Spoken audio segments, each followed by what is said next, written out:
అందరికీ నమస్కారం. సభాధ్యక్షులు మహేష్ కుమార్ గౌడ్ గారికి, పిసిసి అధ్యక్షులు మన గౌరవ ముఖ్యమంత్రి రేవంత్ రెడ్డి గారు, డిప్యూటీ ముఖ్యమంత్రి బట్టి విక్రమార్క గారికి, మన అఖిల భారత కాంగ్రెస్ పార్టీ మన రాష్ట్ర ఇన్ఛార్జ్ పెద్దలు దీపాదాస్ మున్షి గారికి, వేదికపై ఆసీనులైన గౌరవ సహచర మంత్రివర్గ సభ్యులు, ప్రత్యేకించి రంగారెడ్డి చేవెళ్ల నియోజకవర్గానికి సంబంధించిన కాంగ్రెస్ పార్టీ నాయకులు, కార్యకర్తలు, వివిధ జిల్లాల నుంచి వచ్చేసిన మహిళా సోదరిమణులకు, పాత్రికేయ మిత్రులందరికీ నమస్కారం. ఇప్పుడే గౌరవ మంత్రులు మరి శ్రీనివాస్ రెడ్డి గారు, పొన్నం ప్రభాకర్ గారు, సీతక్క గారు, ఉత్తమ్ కుమార్ రెడ్డి గారు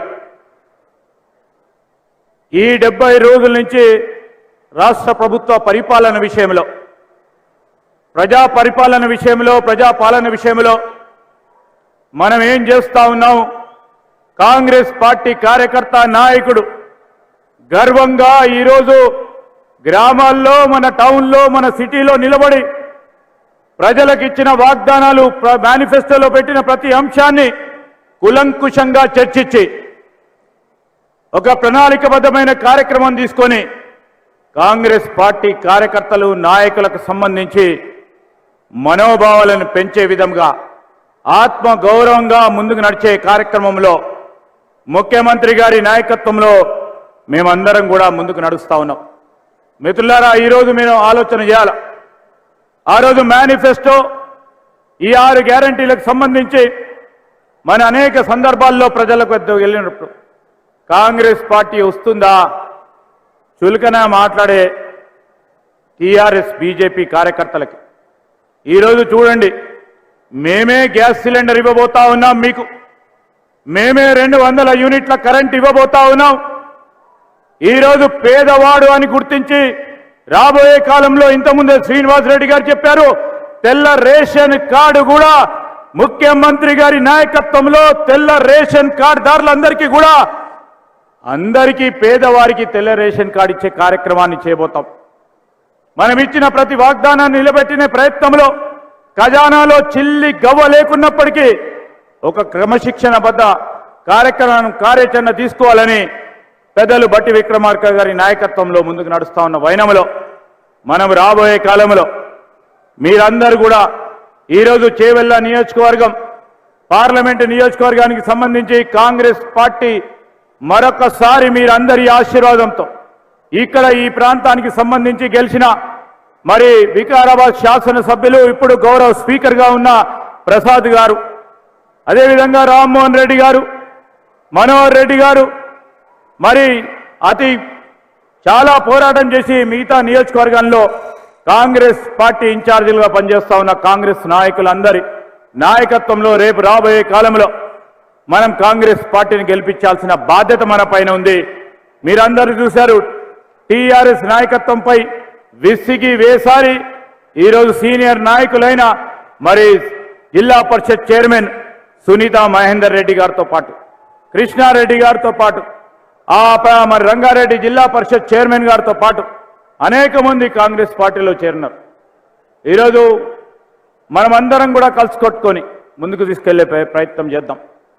ఈరోజు టీఆర్ఎస్ పార్టీ ఒక పక్షాన దుష్ప్రచారం చేస్తూ ఉంది, బీజేపీ ఇంకో పక్షాన మరి మతి కోల్పోయి ఆ పార్టీకి సంబంధించిన మాజీ రాష్ట్ర అధ్యక్షులు ఇష్టరాజ్యంగా, అడ్డగోలుగా కాంగ్రెస్ పార్టీ నాయకత్వంపై, మా సహచరులపై అడ్డగోలుగా ఆరోపణలు చేస్తున్న నేపథ్యంలో మేము చెప్తా ఉన్నాం, ఖబర్దార్ సంజయ్.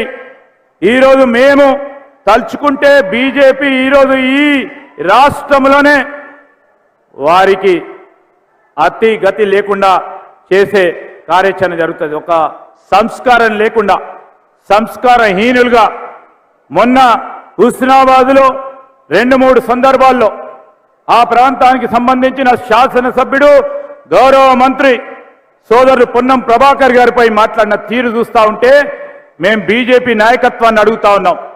ఇదేనా మీ నాయకత్వం? ఇదేనా మీ సంస్కృతి? ఇదేనా మీ సంస్కారం? ఆడవారని చూడకుండా ఇంట్లో ఉన్న ఆడవారిపై కూడా మాట్లాడటం అనేది గౌరవ పరంగా లేకుండా అడ్డగోలుగా ఇష్టారాజ్యంగా మహిళలపై అక్క చెల్లె అమ్మలపై కూడా మాట్లాడటం అనేది సిగ్గుచేటు. మేము ఖచ్చితంగా ఖండిస్తా ఉన్నాం. ఒక ప్రకారం కాంగ్రెస్ పార్టీ మహిళా సోదరుమణుల గురించి వారి సాధికారత గురించి మాట్లాడుతూ ఉంటే, వారి ఆత్మగౌరవం గురించి మాట్లాడుతూ ఉంటే, ఈ పథకాలన్నిటిని కూడా మేము మహిళల పరంగా ముందుకు పెట్టాలని ఆలోచన చేస్తూ ఉంటే, ఈరోజు మన అక్కను చెల్లెను అమ్మను కించపరిచే విధంగా మాట్లాడే ప్రయత్నం చేస్తూ ఉన్న బీజేపీ పార్టీ వైఖరిని ఈ రాష్ట్ర ప్రజలందరూ కూడా గమనించాలని కోరుతా ఉన్నా. ఈ సందర్భంలో టీఆర్ఎస్ పార్టీకి సంబంధించిన నాయకత్వం హరీష్ రావు గారు ఒక పక్కన, అదేవిధంగా కేటీఆర్ గారు ఇంకో పక్కన, వారి నాయకుడేమో ప్రజల్లోకి రారు. మేము అడిగిన ప్రతి ప్రశ్నకి జవాబు ఉండదు.